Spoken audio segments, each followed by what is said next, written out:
আরও একটা কি হিরোশিমা নাগাসাকি হতে চলেছে? দ্বিতীয় বিশ্বযুদ্ধের সময় পৃথিবীতে সর্বপ্রথম পারমাণবিক অস্ত্রের প্রয়োগ করেছিল আমেরিকা, তাও আবার জাপানের ওপর। এবং তার ভয়াবহতা দেখে এখনো পর্যন্ত কোনো দেশ পরমাণু অস্ত্র প্রয়োগের ব্যাপারে চিন্তা পর্যন্ত করতে পারেনি। যদিও দ্বিতীয় বিশ্বযুদ্ধের পর থেকে অনেক দেশই পরমাণু শক্তিধর হয়ে উঠেছে, কিন্তু সম্ভবত এই প্রথম এমন একটা জায়গাতে গোটা পৃথিবী পৌঁছে যাচ্ছে যেখানে পরমাণু অস্ত্রের আঘাতের সম্ভাবনা আরো একবার জোরদার হচ্ছে। কিছুদিন আগে অপারেশন সিন্দুরেও এই আশঙ্কা দেখা গিয়েছিল। পাকিস্তানের সেনা প্রধানদের মুখে অহরহ পরমাণু অস্ত্র আঘাতের হামলার বারবার তাদের মুখ দিয়ে সেই হুমকি আসছিল। যদিও পরমাণু শক্তিধর দেশ হওয়া সত্ত্বেও এই থ্রেট ভারত এখনো পর্যন্ত কখনো দিয়ে আসেনি। কিন্তু এই মুহূর্তে আপনারা জানেন বিশ্বের মধ্যে সব থেকে ভয়ঙ্কর একটা যুদ্ধ চলছে, সেটা হচ্ছে অপারেশন রাইজিং লায়ন। সেটা ইসরায়েল এবং ইরানের মধ্যে এই ভয়ানক যুদ্ধ চললেও তাদের পিছনে কিন্তু একাধিক দেশ যুক্ত হয়ে গিয়েছে। এমন কমপ্লেক্স সিচুয়েশন তৈরি হচ্ছে যেটা কার্যত আমাদের তৃতীয় বিশ্বযুদ্ধের দোরগোড়ায় ঠেলে দিচ্ছে। আর ইসরায়েলের এই ভয়ানক হামলার পর পরমাণু কেন্দ্রে ইরানের পরমাণু বিজ্ঞানীদের মৃত্যু হয়েছে এবং তাদের সেনা প্রধান সহ একাধিক উচ্চপদস্থ সেনা কর্তার মৃত্যুর পর প্রত্যাঘাত করেছে ইরান। একের পর এক মিসাইল ছুড়ে তেল আবিব তারা কার্যত ভাঙচুর তছনছ করে দিয়েছে। এই পরিস্থিতিতে ইরান যেমন পরিষ্কারভাবে হুমকি দিয়েছে, কাকে জানেন? আমেরিকাকে হুমকি দিয়েছে ফ্রান্স এবং ব্রিটেনকে, যে আমরা তোমাদের বিরুদ্ধে এবার প্রত্যাঘাত করতে চলেছি। আর একবার কল্পনা করে দেখুন, যদি এই ভুল সিদ্ধান্তটি কোনোভাবে ওই মুসলিম দেশ ইরান, পশ্চিমী এশিয়ার মুসলিম দেশ ইরান নিয়ে নেয়, তাহলে কি খেসারত দিতে হতে পারে শুধু ইরানকে নয়, গোটা বিশ্বকে, গোটা পশ্চিম এশিয়াকে, সেটা আপনারা কল্পনা করলেই একবার বুঝতে পারবেন। আর আজকে সেই ভয়াবহ তথ্য পরিসংখ্যান স্ট্যাটিস্টিক্স নিয়ে আপনাদের সামনে হাজির হয়েছি। আজকে পশ্চিম এশিয়া, তাই ভারতবর্ষ কোনোদিন এই জায়গা থেকে মুক্ত হতে পারবো না। নিশ্চিতভাবে আমাদের প্রত্যেককে সজাগ এবং সতর্ক থাকতে হবে সব দিক থেকে। নমস্কার, ওয়েলকাম টু সিম্পল এসজিবিসি। আপনাদের সকলকে স্বাগত জানিয়ে শুরু করছি মারাত্মক একটি তথ্য। দেখুন, প্রথমেই আপনাদের সামনে আমি যে তথ্যটা দেব সেটা হচ্ছে, আপনাদের আগেও বলেছিলাম যে ইরান দীর্ঘদিন ধরে পরমাণু অস্ত্র তৈরি করার জন্য গোপনে কাজ চালিয়ে যাচ্ছে। যদিও তারা প্রকাশ্যে বলছে তারা পরমাণু অস্ত্র তৈরি নয়, তারা এক্সপেরিমেন্টাল কোনো কাজ করছে, কিন্তু তাদের পরমাণু অস্ত্র তৈরিতে কোনো উদ্দেশ্য নেই। কিন্তু তারা ইতিমধ্যেই একটা ইউরেনিয়াম, তাদের হাতে যে ইউরেনিয়াম মজুদ রয়েছে সেই ইউরেনিয়ামকে 60% বিশুদ্ধিকরণ তারা করে ফেলেছে। আর 90% বিশুদ্ধিকরণ করতে পারলেই পরমাণু অস্ত্র তৈরির মশলা চলে আসবে ইরানের হাতে। এবং এখনো পর্যন্ত গোয়েন্দা রিপোর্টে জানা যাচ্ছে ইরানের হাতে যত পরিমাণ এই ইউরেনিয়াম রয়েছে তা থেকে কমপক্ষে 10টি অন্তত পরমাণু অস্ত্র তৈরি করে ফেলা সম্ভব। আর একটা পরমাণু অস্ত্রের কি পরিণাম হয়েছিল সেটা হিরোশিমা এবং নাগাসাকি সচক্ষে বিশ্ববাসী দেখেছে, তার পরিণাম এখনো জাপানকে দিয়ে আসতে হয়েছে।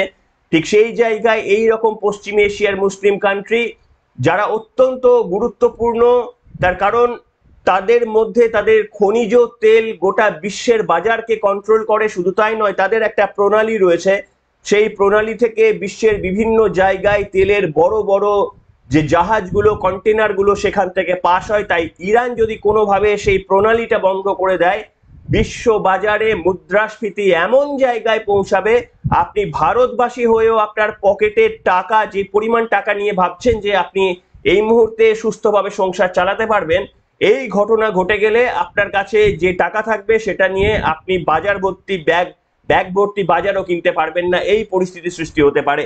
ঠিক এই জায়গাতে দাঁড়িয়ে আমি আপনাদের সামনে বলবো, আমেরিকা ইতিমধ্যেই সিদ্ধান্ত নিয়েছে যে তারা ইসরায়েল এবং ইরানের এই হামলার জন্য তারা ইতিমধ্যেই মার্কিন বাহিনী পশ্চিম এশিয়ায় যে সমস্ত জায়গায় ঘাঁটি গেড়েছিল তাদের অনেককেই সরিয়ে দিয়েছে আমেরিকা। আর এইখানেই সিঁদুরে মেঘ দেখছে বিশেষজ্ঞরা। তারা মনে করছে আমেরিকার এই সিদ্ধান্তে লেবানন, সিরিয়া এরা আরো সম্মিলিতভাবে ইরানকে সমর্থন করে ইসরায়েলের বিরুদ্ধে মারাত্মক প্রত্যাঘাত করতে পারে। আর যদি প্রত্যাঘাত করে, আপনারা জানেন ইতিমধ্যেই তারা প্রত্যাঘাতও করেছে ইরান। আপনাদের আমি হিস্ট্রিটা একবার বলতে চাইবো। এই বছরের 1 এপ্রিল সিরিয়ার ইরানের কনসুলেটে বা দূতাবাসে হামলা করেছিল ইসরায়েল, এবং সেই হামলার পর ইরান বলেছিল যে এটা আমাদের আত্মসম্মানের লড়াই। তারা 13 এপ্রিল প্রত্যাঘাত করেছিল, তার নাম দিয়েছিল অপারেশন প্রমিস। সেই অপারেশন প্রমিসে যে আঘাত তারা করেছিল, 350টি ড্রোন দিয়ে তারা হামলা চালিয়েছিল ইসরায়েলের ওপর। যদিও ইসরায়েল এবং মার্কিন আয়রন ডোম 99% সেগুলোকে আঘাত থেকে আটকে দিয়েছিল, বাতাসের মধ্যেই ধ্বংস করে দিয়েছিল। আর তার প্রত্যাঘাত নেওয়াতেই গত দিনে আপনারা জানেন ইসরায়েলের মারাত্মক হামলা ইরানের একেবারেই বেছে বেছে পরমাণু কেন্দ্রগুলিতে। যদিও ইরান বলছে তাদের পরমাণু কেন্দ্রগুলো এখনো পর্যন্ত অক্ষত রয়েছে, সেখান থেকে তেজস্ক্রিয়তা কোনোভাবেই ছড়ায়নি। আর এরপরে ইরান পাল্টা প্রত্যাঘাত দিতে শুরু করে দিয়েছে আজ সকাল থেকে, এবং সেখানে বেশ কিছু তেল আবিব অর্থাৎ ইসরায়েলের বেশ কিছু বিল্ডিং কনস্ট্রাকশন মারাত্মকভাবে ক্ষতিগ্রস্ত হয়েছে। তার ভিডিও আপনারা হয়তো সোশ্যাল মিডিয়ায় ইতিমধ্যেই দেখে নিয়েছেন। আর এরপরে ইসরায়েল বলে দিয়েছে এবার আমাদের প্রথম এবং প্রধান লক্ষ্য হচ্ছে যদি প্রয়োজন হয় আমরা পরমাণু অস্ত্র ব্যবহার করে ইরানের পরমাণু ঘাঁটিগুলো গুঁড়িয়ে দেব। এবার একবার কল্পনা করে দেখুন, যদি আরো একবার পরমাণু অস্ত্রের প্রয়োগ হয় তাহলে কোন পরিস্থিতি সৃষ্টি হতে পারে। হিরোশিমা নাগাসাকির পর কোনো দেশ এতবার যুদ্ধ হলেও কোনো দেশ স্বপ্নেও পর্যন্ত ভাবতে পারেনি যে পরমাণু অস্ত্র ব্যবহার করবে, কিন্তু এই উত্তেজনা এমন পর্যায়ে পৌঁছে গিয়েছে যেখানে ইরানকে ক্রমাগত সাহায্য করে যাচ্ছে লেবানন, সিরিয়া, প্যালেস্তাইন। তারা একজোট হয়ে কাজ করছে, ইসরায়েলের বিরুদ্ধে আক্রমণ করছে। সেখানে আবার ইসরায়েলকে প্রকাশ্যে সমর্থন দিয়েছে আমেরিকা। এবং আপনাদের জেনে রাখাটা প্রয়োজন যে ইসরায়েলের এই মারাত্মক হামলার পরেও কেন ইরানের পারমাণবিক কেন্দ্রগুলোতে ইউরেনিয়ামে আঘাত করতে পারলো না। তার কারণ মাটির অত্যন্ত গভীরে লুকিয়ে রাখা হয়েছে সেই পরমাণুর মশলা ইউরেনিয়াম, যেগুলো থেকে কমপক্ষে 10টি পরমাণু অস্ত্র তৈরি করতে চলেছে ইরান। সেগুলো পাহাড়ের নিচে কোথাও কোথাও মাটির নিচে সুড়ঙ্গ করে অত্যন্ত সিকিউর ভাবে রেখে দিয়েছে ইরান। তার কারণ তারা জানে যে যে কোনো মুহূর্তে তাদের ওই পারমাণবিক কেন্দ্রগুলোতে আঘাত আনতে পারে বিশ্বের যে কোনো দেশ। আর তাই তারা সেগুলোকে প্রোটেক্ট করার জন্য সব দিকে প্রস্তুত রয়েছে।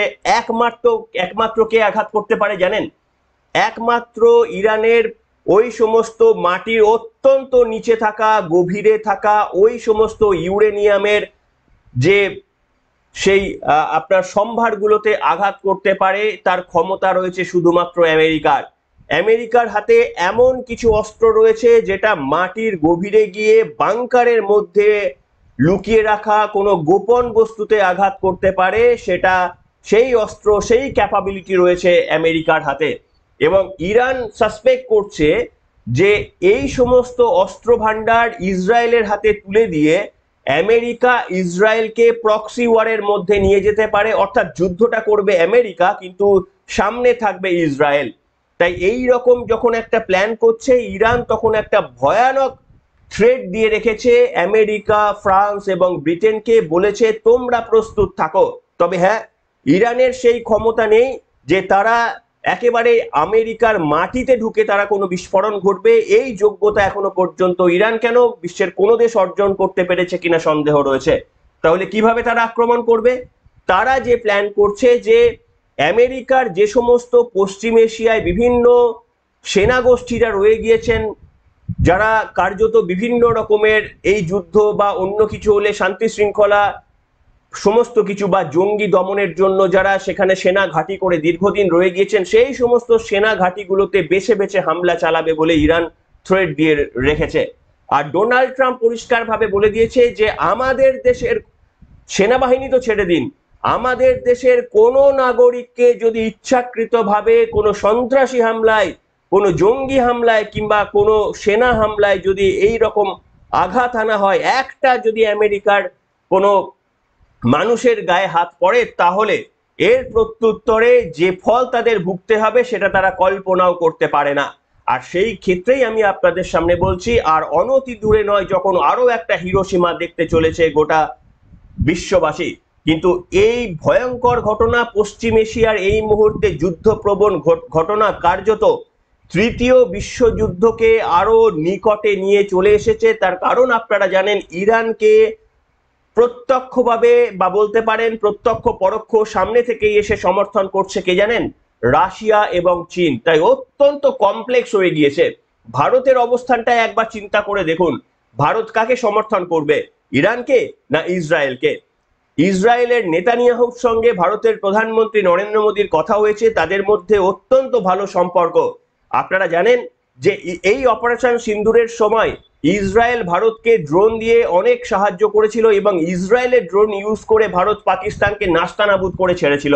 কাজে এই মুহূর্তে ইসরায়েলের বিপক্ষে থাকা ভারতের একেবারেই কোনো রকমেরই পরিস্থিতি নয়, ভারত থাকতে পারবে না। আবার অপরদিকে যদি ভেবে দেখেন যে ইরানের সঙ্গেও কিন্তু ভারতের একটা সুসম্পর্ক রয়েছে। এই অপারেশন সিন্দুর নিয়েই সমস্ত মুসলিম দেশগুলো, মানে সমস্ত না, কিছু কিছু মুসলিম দেশ, তুরস্ক, আজারবাইজানের মতো, তারা প্রকাশ্যে পাকিস্তানকে সাপোর্ট করলেও ইরান এ নিয়ে কোনো মন্তব্য করতে চায়নি। যদিও পাকিস্তান চেষ্টা করেছিল ইরানকে দলে টানার, কিন্তু ইরান সে পথে হাঁটেনি। এবং ভারতের চাবাহার বন্দর ইরানের মাটিতে যেটা রয়েছে সেটা অত্যন্ত গুরুত্বপূর্ণ ভারতের অর্থনৈতিক করিডোরের জন্য। তার কারণ আমাদের এক্সপোর্টের অনেক কিছু বিষয় ডিপেন্ড করে ইরানের ওপর। ইরানের ওই চাবাহার বন্দর যেটা ভারতকে লিজ দেওয়া রয়েছে, সেটা শুধুমাত্র ব্যবসার জন্য নয়, আমাদের সামরিক দিক থেকেও সেই বন্দরটা অত্যন্ত গুরুত্বপূর্ণ। তাই ভারতের কাছে এই মুহূর্তে দুটো দেশই সমানভাবে গুরুত্বপূর্ণ। কোনো একটা দেশ ছেড়ে অন্য একটা দেশকে সমর্থন করার প্রশ্নই ওঠে না ভারতের জন্য। কিন্তু এই মুহূর্তে আপনারা ভাবুন, যদি আরো একটা পরমাণু অ্যাটাকের মতো পরিস্থিতি, যেটা কার্যত একটু একটু একটু একটু করে সৃষ্টি হওয়ার পরিস্থিতির জায়গায় যাচ্ছে, এমনকি যদি পরমাণু অ্যাটাক ছেড়ে দিন, ইরানের এই সমস্ত ইউরেনিয়াম কেন্দ্রে যদি আঘাত আনতে পারে কোনো দেশ, তাহলে সেটাই পরমাণু বিস্ফোরণের সমান হয়ে যাবে। তাহলে একবার কল্পনা করে দেখুন যে আমাদের পশ্চিম এশিয়ার পরিস্থিতি ঠিক কোন জায়গায় রয়েছে। আপনার হাতে যত টাকাই রয়েছে, আপনি যত টাকাই ইনকাম করুন, আপনি ব্যবসা করে যত টাকাই ব্যাংকে তুলে রেখেছেন, আপনার যা কিছু রয়েছে এক নিমিষে সেই সমস্ত কিছুর মূল্য কার্যত কমতে কমতে একেবারেই নিম্নগামী হয়ে যেতে পারে। ডলারের দামের সঙ্গে আমাদের রুপির দামের ডিফারেন্সটা এতটাই বেড়ে যেতে পারে, তেল কিনতে এমনই পরিস্থিতি সৃষ্টি হতে পারে যে বাজারে নিত্য প্রয়োজনীয় মূল্য বৃদ্ধির হাহাকার ছুটে যেতে পারে। তাই সেই পরিস্থিতি যেন না হয়, তার জন্য আমাদের প্রয়োজন শান্তি, আমাদের প্রয়োজন এই যুদ্ধ বন্ধ হওয়ার। তার কারণ এই যুদ্ধ হলে কে জিতলো কে হারলো কিচ্ছু এসে যায় না, যেই জিতুক যেই হারুক, এত দূর থেকে ভারতবাসী হিসাবে আমরা প্রত্যেকেই ইম্প্যাক্টেড হব। তাই আমরা শুধু একটাই কামনা করতে পারি, এই যুদ্ধ নয়, শান্তি চাই। কিন্তু তার সত্ত্বেও ভারতকে সামরিকভাবে পরমাণুর দিক থেকে এই অস্ত্র আরো বেশি করে তৈরি করে রাখতে হবে। তার কারণ আমাদের যদি কোনো দেশ অ্যাটাক করার কোনো পরিস্থিতি সৃষ্টি হয়, যদি সত্যি সত্যি তৃতীয় বিশ্বযুদ্ধের মতো পরিণতি দিকে যায়, তাহলে আমাদের সেই শক্তিশালী অবস্থানটা আমাদেরকে ধরে রাখতে হবে। কিন্তু আপনারা কি বলছেন, কিভাবে প্রস্তুতি নিতে হবে আমাদের? আপনাদের কি মতামত, কি কি সাজেশন আপনারা দিচ্ছেন আমাদেরকে? সকলের দর্শক বন্ধুদের লিখে জানান আজকের এই কমেন্ট সেকশনে। এখনকার মতো এখানে।